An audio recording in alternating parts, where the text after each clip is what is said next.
Предупреждение. Данный ролик не преследует никакой цели, кроме цели не преследовать никакой цели. Автор не призывает к чему-либо или ненависти к кому-либо. Все, что вы видите, это слухи и домыслы, и ничего более.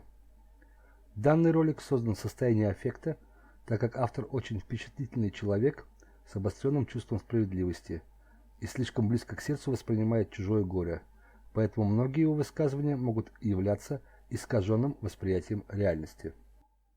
Совсем недавно я получил письмо приглашения от независимого исследователя из США, русского происхождения, ознакомиться с тайнами острова Аруба, который находится в Карибском море.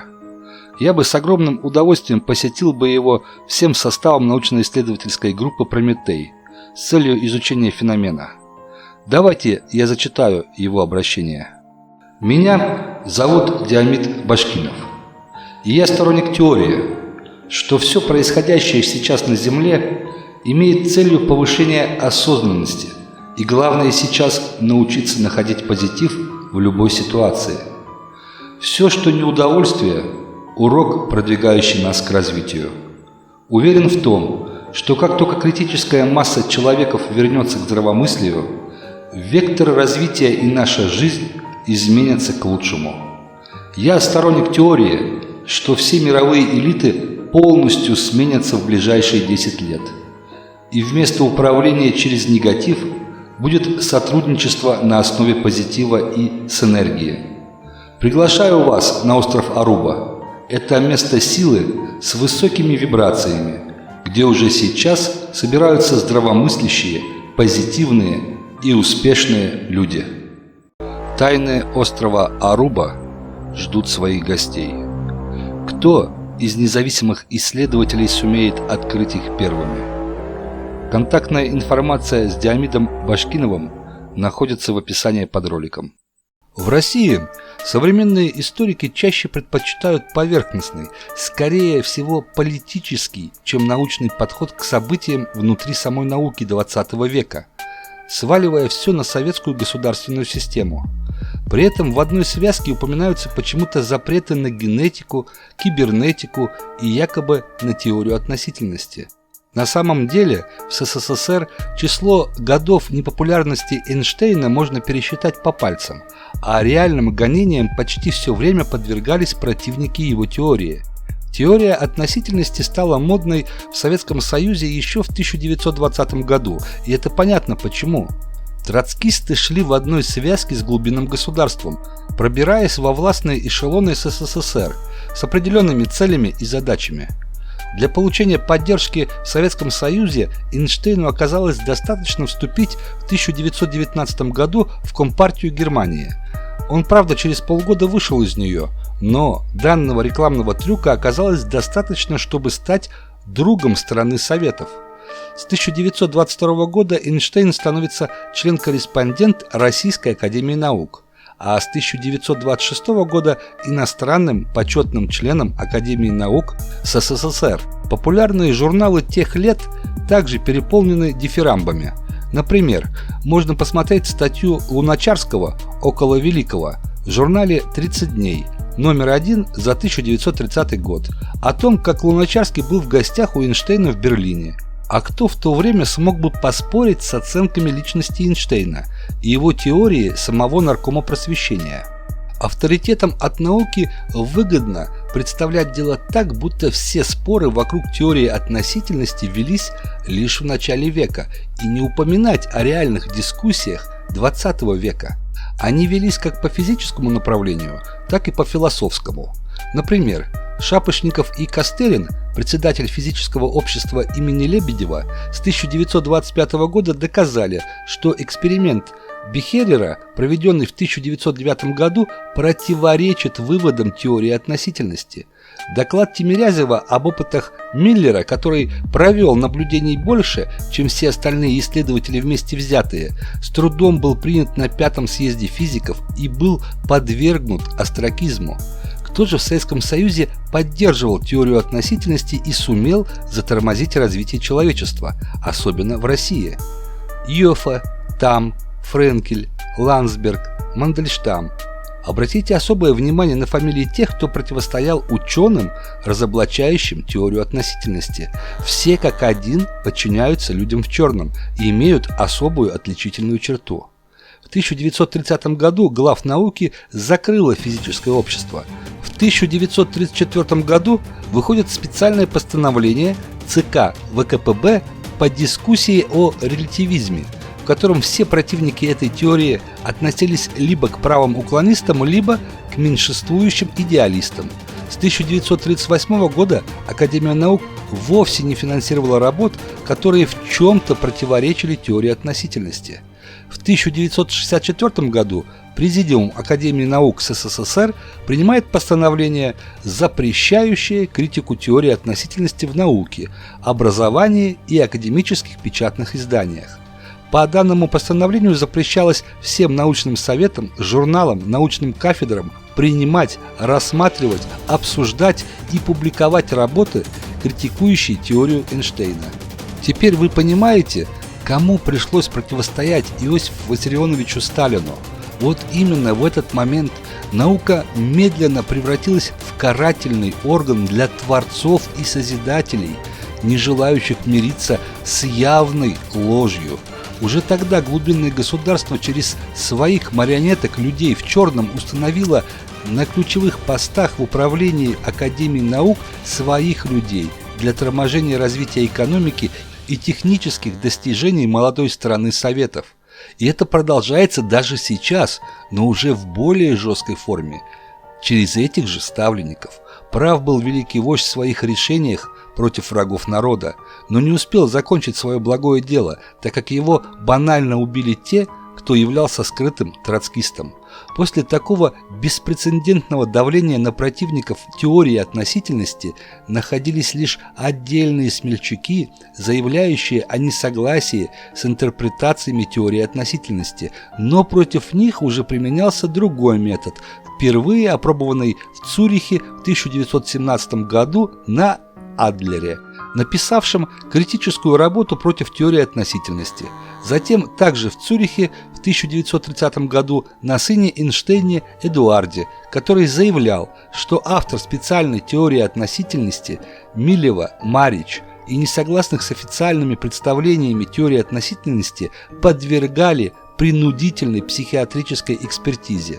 Например, Бронштейн в книге «Беседы о космосе и гипотезах» сообщает: только за один 1966 год в отделениях общей и прикладной физики Академии наук СССР помогло медикам выявить 24 параноика. Вы сейчас понимаете всю трагедию в академической науке, что вместо научных дискуссий эти людишки, не обладающие интеллектом и способностью мыслить и здраво рассуждать, трусливо прячутся и применяют насилие словно гопники из подворотни, используя рычаги государственного давления или же используя секретный план ЦРУ «Пересмешник», занимаются осмеянием и издевательствами. Так что это раздутый миф международными СМИ о их великом уме. На самом деле ничего выдающегося они не в состоянии сделать и целенаправленно работают на сатанистов. Вот так ученых, не согласных с теорией относительности, опровергающих ее с помощью точнейших фактов и аргументов, отправляли в сумасшедший дом. Без костра действовала новая инквизиторская машина, возглавляемая паразитическими представителями народа. Естественно, никакого будущего и тем более ученой работе не могла идти речь для тех, кто был у психиатра. Ну а другие независимые исследователи, изобретатели и ученые, более слабые духом, прекращали свою деятельность, дабы не оказаться на костре современной инквизиции, представленной слугами масонства и сатанизма. Вы думаете, сейчас что-то изменилось? Да ничего, потому что науку возглавляют все те же люди одного и того же происхождения. Комиссия по борьбе с лженаукой, научно-координационная организация при Президиуме Российской академии наук, созданная по инициативе Виталия Гинзбурга в 1998 году. До 2018 года она входила в состав комиссии по борьбе с лженаукой и фальсификацией научных исследований. С 2018 года самостоятельная организация. Интересно, кем сейчас она финансируется? А теперь представьте себе на секунду, Какой был бы экономический и научный рывок, если бы всем независимым исследователям, изобретателям и ученым выделялись бы подобные колоссальные средства, какие сейчас выделяются для остановки прогресса. В каждом доме были бы генераторы бесплатной энергии. Каждый бы автомобиль передвигался с помощью холодного ядерного синтеза или бы заправлялся водой, а не бензином. Человечество уже сейчас бы имело возможность передвигаться по планете со скоростью мысли и так далее и тому подобное. Природа нам дала все. Творец нам дал возможность использовать самые фантастические возможности. Но, увы, всех, кто подобрался близко к подобным пониманиям мироздания и научных достижений, убивают, сажают в тюрьмы и психиатрические больницы. Ну и вдобавок навешивают ярлыки. Своей задачей комиссия ставит пропаганду научных знаний и противодействие дискредитации науки и лженаучной деятельности. Но именно они и являются широкими представителями лженауки, тормозящими эволюцию человечества, переводя ее на рельсы, угодные трансконтинентальным корпорациям и глубинному государству. О какой официальной академической науке может идти речь, если они до сих пор не могут определить и, самое главное, прояснить вопрос о том, каким образом в облаках появляется и удерживается вода, выпадающая в форме дождя, очерняя исследователей в СМИ? Каким образом вы даете знания по химии, убрав оттуда первый элемент эфир, выдрав его из цепочки соединений, объявляя независимых исследователей сумасшедшими? Вы даже не можете подтвердить форму Земли, когда независимые исследователи, чтобы прервать все спекуляции в данном вопросе, просят дать возможность зайти в Антарктиду и перейти 60-ю параллель, или пройти через забор в Австралии и убедиться своими глазами, или слетать на вашем космическом корабле и самим сфотографировать Землю с орбиты в космосе без объектива рыбий глаз. Причем все накладные расходы общество готово оплатить. Но для них придумали закон о просвещении и, как апологет всего, уголовные статьи. И это малая толика, 1 миллионная процента. А между прочим, в США до начала 20 века школьникам преподавали форму Земли как плоскую. Нет, вы не ослышались. В США школьникам говорили о том, что Земля – центр мироздания и абсолютно плоская, а человечество создано Творцом или творцами из других систем. И эта теория была основной приблизительно до 1932-1935 годов. И об этом свидетельствуют современники, еще живущие среди нас, такие как Рут, которой исполнилось 102 года, оставаясь со светлым рассудком и здравой памятью. Давайте посмотрим этот ролик живым свидетелем той прошлой школьной программы. Как вас зовут? Меня зовут Рут. И сколько вам лет? Мне 102 года. Получается, что вы родились в 1918 году? Во время нашего разговора я вас спросил, какая форма нашей Земли. И что вы ответили на это? Чему вас учили в школе? Нас учили в школе, что Земля плоская. Нас учили в школе, что Земля плоская. Вы помните, когда они это поменяли на шар? Да, я помню, что они поменяли систему образования. Да, я помню, что они поменяли систему образования. Но я не могу помнить точную дату. И вы поверили им? Да, я поверила, я тогда была очень молодая.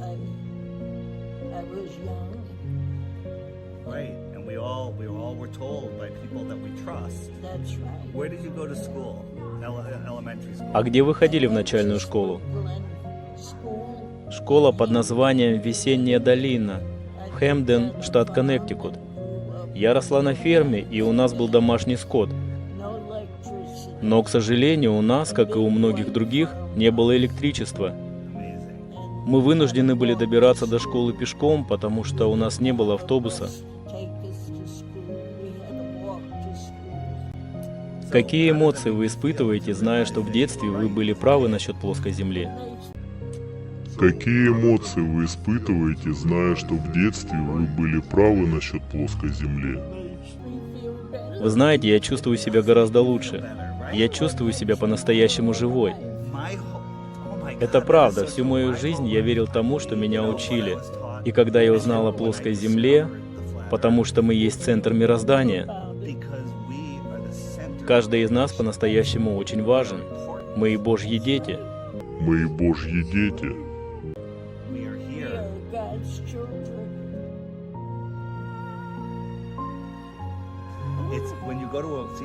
Это как когда вы идете к фокуснику, вы уже знаете его секрет. Вас это больше не удивляет, и вы уже свободны от иллюзий. Да, вы знаете, теперь я по-настоящему счастлива, и это заставляет меня плакать. Вы нам подменили все знания, и подобных фактов сотни. Более наглой и циничной лжи я еще не встречал за всю свою жизнь. Вас не разоблачает только ленивый, а вместо ответов на вопросы вы включаете силу, поскольку интеллекта не хватает. Ложь и лицемерие повсюду, во всех без исключения официальных государственных академических научных кругах. Несмотря на официальный запрет, борьба с беспринципностью правящей академической элиты не прекращается и в настоящее время. В течение нескольких лет журнал «Изобретатель и рационализатор» периодически публикует статьи Горожанина, свидетельствующие о несостоятельности теории относительности. В 1988 году вышла в свет брошюра Секерина «Очерк о теории относительности», в которой приведены опытные и экспериментальные доказательства, опровергающие релятивизм. Наконец, в Вильнюсе в 1989 году издана брошюра профессора Денисова «Мифы теории относительности», в которой автор также приходит к выводу о несостоятельности теории относительности. Нетрудно себе представить реакцию академической элиты. Брошюра разошлась 50-тысячным тиражом, разнося правду об этой теории, как о новом платье голого короля. А в литературной газете от 28 февраля 1990 года опубликовано интервью профессора Денисова «Плюреализм и мифы». Ответ академика Гинзбурга не замедлил себя ждать. Я известил руководство Верховного Совета о том, что избирать председателем комиссии по этике человека, который является в каком-то смысле врагом науки, занимает столь лженаучные позиции, недопустимо. А сейчас давайте посмотрим еще один ролик, но честных и порядочных ученых, говорящих о несостоятельности современной науки и академических кругов, которые идут по пути глубинного государства. Мне приходилось сталкиваться с многими очень крупными учеными и дискутировать с ними на разные такие животрепещущие темы. Я убедился в том, что здесь в значительной степени действует страх. Дело в том, что они чувствуют, что что-то не так в том, что они излагают. И когда появляется новая идея, которая в корне перечеркивает все их взгляды, то, естественно, появляется страх за свое место, за свое кресло. Один мне ученый прямо сказал: что же вы хотите, чтобы все, чему меня учили, чему я учил других, чтобы это все выкинуть за борт? Он говорит: я не могу пойти на это, меня не простят мои коллеги. Научное сообщество сегодня пришло к ужасающему выводу в кризисе современной физики. Хотя уже давно понимание того, что кризис наступил, было понятно и известно известным физикам. В частности, Фейман в одной из лекций в известном учебнике по физике говорил, что современная физика – сплошное надувательство. Мы узнаем в результате исследований много интересных вещей, но не понимаем ни того, ни другого. Кризис науки, он связан с тем, что условия жизни изменились. Появился и стал развиваться научно-технический прогресс. Инженеры, специалисты по прикладным наукам стали разрабатывать много новой техники, достижения стали реализовываться в конкретных узких областях знаний. А общая наука, фундаментальная, она отстала. она оказалась в плену догм и всяких отсталых взглядов от прошлого века. Во всяком случае, отстала она примерно почти на 300 лет. С времен Ньютона фактически ничего не прибавилось. Конкретных разработок много, обобщенных идей нет. Мы живем все время, пользуясь светом. Так, свет нас кормит, рождает, усиливает источник информации до 95% всей информации. А как устроен цвет, природа света, фотон, мы не знаем, физика не сделана. Магнитное поле не знаем, поле гравитации, его природу тоже не знаем. Короче говоря, физика не имеет физических основ. Она не смогла проникнуть в природу вот этих вот самых основополагающих, фундаментальных таких явлений и причин. Например, совершенно забыли, что силы, кроме того, что зависит от расстояния, от относительного движения тел, что сила зависит от скорости движения. Ну, казалось, элементарно. Человек бежит, чем он быстрее, тем больше у него сила удара будет там. Вот. Значит, оказалось, что в учебниках физики, вообще во всех основах, и у Ньютона тоже, он в этом виноват был, не было учтено явление зависимости сил от скорости относительного движения. Меня удручает, что за 300 лет со дня выхода математических начал натуральной философии не нашлось ни одного человека, который бы прочитал эти труды в подлиннике. Переводчики же просто неверно перевели понятия и сами законы. Всем хорошо известный закон Ньютона, третий закон Ньютона, который в школе действие равно противодействию, вдруг превратился в сила действия равна силе противодействия. Потому что переводчик перевел «сила есть действие». У Ньютона совершенно не то сказано. То есть в описании самого закона допущена фундаментальнейшая ошибка. Не сила действия на силе противодействия, а произведение силы действия на скорость действия, на силе реакции, на скорость реакции. Это, по существу говоря, закон, принцип полиспаста, Домкрата. Сегодня физика не может объяснить очень простых явлений, которые наблюдаем каждый день. Кипение воды.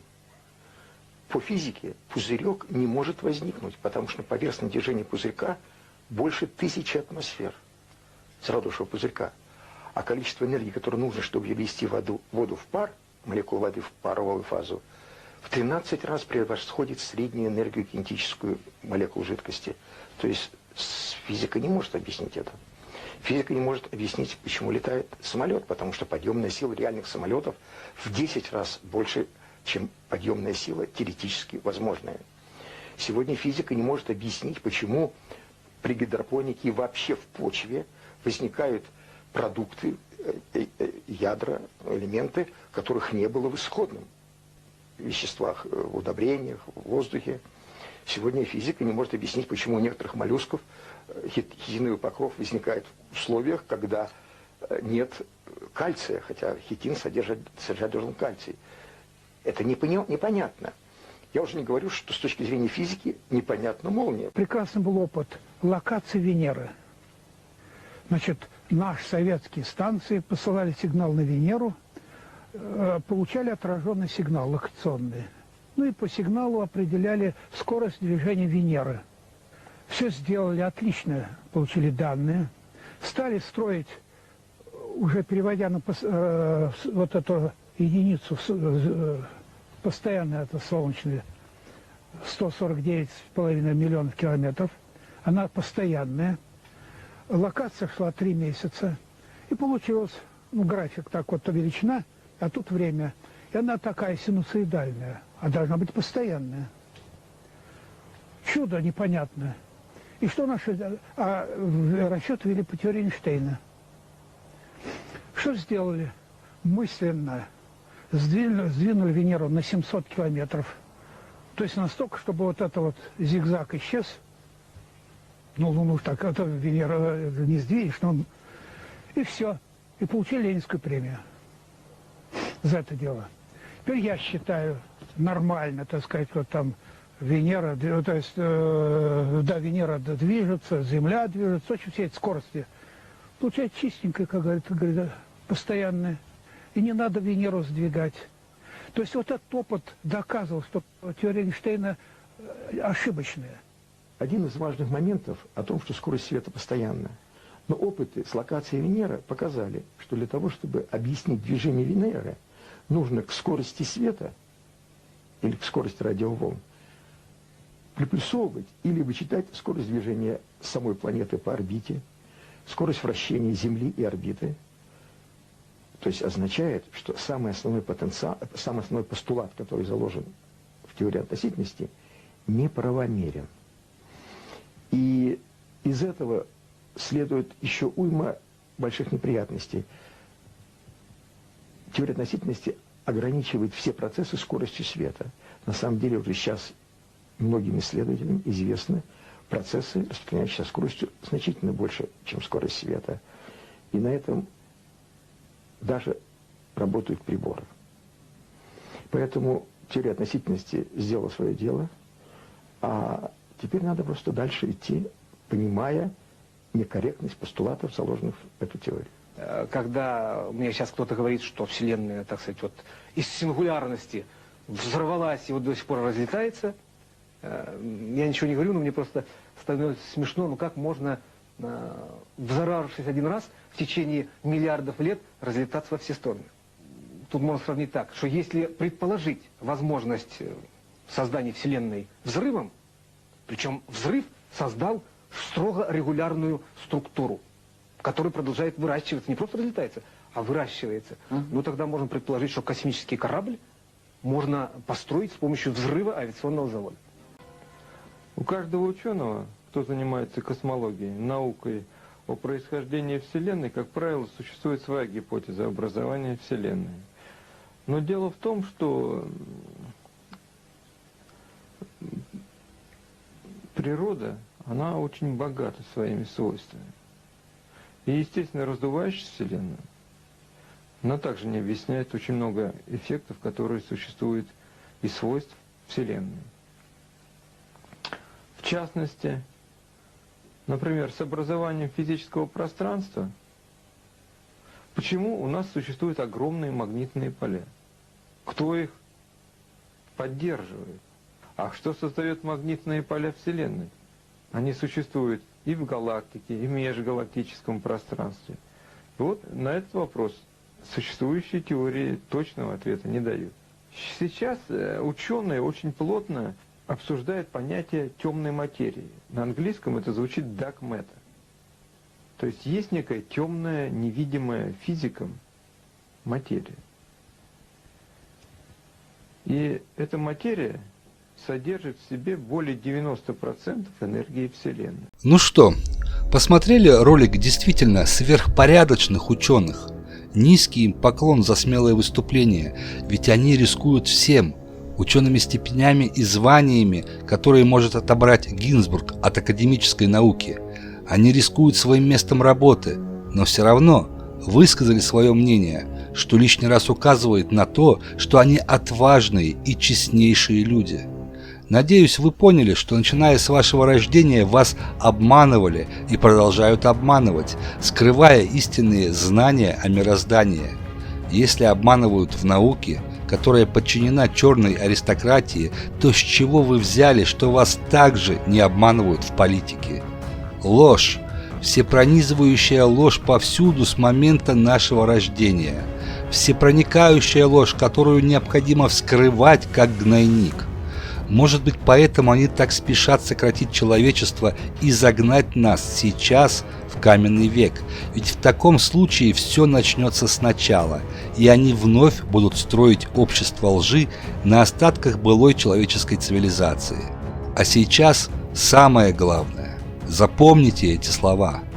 Оставляйте всю информацию, которую считаете важной, на разных носителях, в том числе и письменном виде, дабы передать эти знания будущим поколениям, которые выживут при этом апокалипсисе. Знания о мироздании и, самое важное, знания о том, что нам лгут. Да пошли вы все академики и профессора, служащие глубинному государству и убивающие творческий и исследовательский труд куда подальше со своими советами и рекомендациями. Мы, чай, не совсем тупые и способны самостоятельно разобраться, кто лжет, а кто говорит правду. Неспособность Академии наук опровергнуть публикации, а также существующий строжайший запрет на инакомыслие выдают бесперспективность их позиции. Однако все рано или поздно заканчивается. Так будет и с темными временами в науке, которую возглавляют люди, не способные вести дискуссии и подключают репрессивный аппарат. И неудобный вопрос академическим кругам.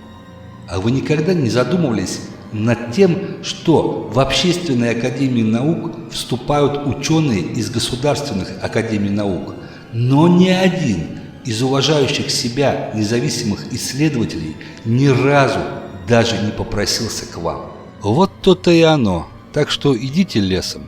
Никто из уважающих себя исследователей к вам не рвется. Так оно было, так оно есть, так оно и будет. Ибо свободный человек будет дорожить своим свободным мышлением. За последние 200-300 лет вы себя полностью дискредитировали. Вы, дорогие зрители, думаете, в наше время нет гонений на здравый смысл? Мол, общество далеко ушло вперед и костров инквизиции больше нет? Как бы не так. Приведу только один наиболее жуткий случай, хотя на самом деле подобных преступлений сотни, если не тысячи. Я уже публиковал эту информацию, освежу ее еще раз в вашей памяти. Валерий Пшеничный, русский ученый и предприниматель. В ходе разработки проекта подводной лодки в 2017 году был обвинен в мошенничестве и арестован. В феврале 2018 года был найден мертвым в своей собственной камере.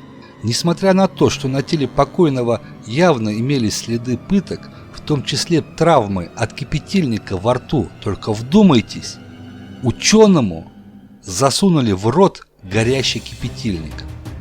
Прокурор первоначально назвал гибель Пшеничного самоубийством. Лишь через некоторое время прокуратура признала очевидный факт убийства Пшеничного. 5 февраля 2018 года русский ученый был найден мертвым в своей камере в СИЗО номер 4 города Санкт-Петербурга. Согласно проведенной экспертизе, причиной смерти стала механическая асфиксия, удушение. На теле погибшего было найдено множество травм. Во рту были обнаружены следы от электрических травм, на теле колотые и резаные раны. Помимо этого, у Пшеничного был сломан позвоночник, а в прямой кишке были обнаружены следы спермы, попавшие туда, как позднее было установлено, в ходе насильственных действий сексуального характера, изнасилования.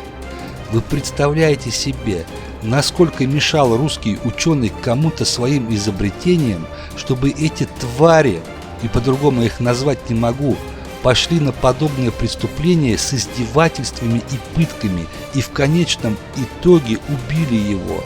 Но кто они? Вопрос из вопросов. И ответ в принципе очевиден.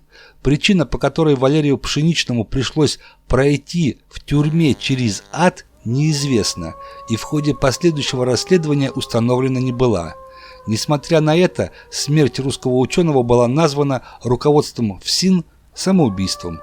Лишь впоследствии, после проведения экспертизы, во ФСИН признали, что гибель Валерия Пшеничного стала результатом убийства. Было проведено расследование, в ходе которого виновные или подозреваемые в смерти Валерия Пшеничного установлены не были. Вы понимаете, что вообще произошло? Убили русского ученого, создавшего уникальный проект ремонта подводных лодок, не заходя в док. И кто убил? Те, кто не имеет не просто знаний, но даже сомнительного современного образования. Твари, конченые твари, тупые и беспощадные. И как обычно, виновные лица не установлены. Как такое возможно, чтобы в маленькой камере, состоящей из 4 стен, где все находится под видеонаблюдением, не установили убийц? Кто заходил в камеры, кто выходил после убийства? А через них не вышли на заказчиков. Это не просто кошмар, это выходит за рамки здравого смысла. Убивают лучших из нас, остаются в живых самые худшие, самые глупые, самые беспощадные садисты, представители рода человеческого. Вы знаете, что самое странное в этой истории? Я не смог нигде в интернете найти его отчество. Везде звучит только имя Валерий Пшеничный. Может быть, кто-то из зрителей или независимых исследователей попробует устранить этот пробел. Время перемен. Народ есть власть. Выше закона – справедливость. Насилие и беззаконие – величайшие враги мира. Воля народа – высший закон. Время спасать страну. Сергей Латаев. Наша судьба в наших руках. У нас нет спонсоров. Нам никто не указывает, что изучать и как освещать темы. Мы не пляшем ни под чью дудку. Но у независимости есть и плохая сторона – ограниченность средств. Будем благодарны всем за любую финансовую помощь. И как всегда я скажу, продолжение следует. Автор проекта. Сценарий. Сбор и анализ открытой информации Валерий Сиваконь. Эксперт. Сбор и анализ открытой информации. Подготовка экспедиций Сергей Латаев. Специалист. Техническое оснащение. Подготовка экспедиций. Сбор и анализ открытой информации Валерий Повод. Соавтор проекта. Эксперт. Консультант, ученый, сбор и анализ открытой информации, кандидат философских наук Александр Шарапов. Эксперт, консультант, писатель-публицист, ученый-футуролог, сбор и анализ открытой информации Петр Кикилык. Эксперт, консультант, сбор и анализ открытой информации доктор философских наук, академик Ноосферной общественной академии наук Лев Горельников. Специалист. Техническое оснащение, подготовка экспедиций, сбор и анализ открытой информации Фаиль Якупов. Эксперт. Сбор и анализ открытой информации, техническое оснащение, подготовка экспедиций Владислав Горбунов. Благодарю за просмотр.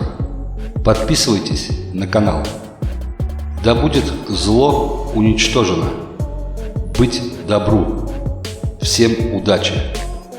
Да будет так, да будет так, да будет так.